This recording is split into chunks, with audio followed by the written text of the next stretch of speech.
মন্ত্রীর সামনে চেয়ারে এসে বসে যায়। আমাদের মাননীয় প্রধানমন্ত্রী চেয়ারে বসে যায়। যারা স্টেশনে চলে যাচ্ছেন, তারা রাস্তায় তারা ঘোরাফেরা করছে।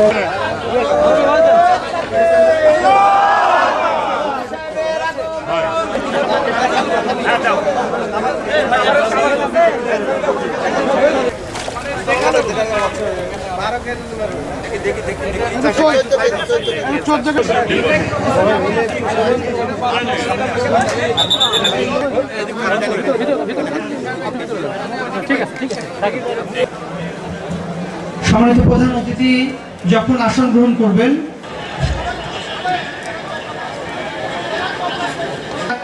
মঞ্চে বাইরে যারা রয়েছেন তারা অনুগ্রহপূর্বক আসন গ্রহণ করবেন। সম্মানিত সুধী, আজকের এই অনুষ্ঠানে আপনারা অবগত হয়েছেন আমাদের প্রধান অতিথি হিসেবে উপস্থিত মৎস্য উৎপাদন, বাজার নীতি সম্প্রসারণ ও আন্তর্জাতিক মোহাম্মদ জিয়া হাজার চৌধুরী, সম্মানিত মহাপরিচালক মৎস্য দপ্তর বাংলাদেশ। আপনাদের ভোটে, জনগণের ভোটে নির্বাচিত সরকার,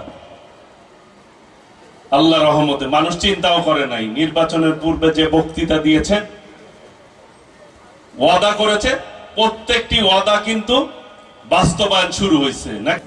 এবং প্রেস প্রদান করবেন মোহাম্মদ ইলিয়াস হাসান, সাবেক যুগ্ম সাধারণ সম্পাদক। এই এলাকা হচ্ছে উর্বর, বিএনপির উর্বর ভূমি হচ্ছে নাজিরপুর চাপিলা। ধারাবাড়িশা ইউনিয়নের মানুষ আমাকে ভালোবেসে চারবার নির্বাচিত ইউনিয়ন পরিষদের চেয়ারম্যান নির্বাচিত করেছে। বিসমিল্লাহির রহমানির রহিম দিয়ে শুভেচ্ছা জানাতে অনুরোধ জানাচ্ছি। সরবরাহ করা হয়েছে। এছাড়া অত্র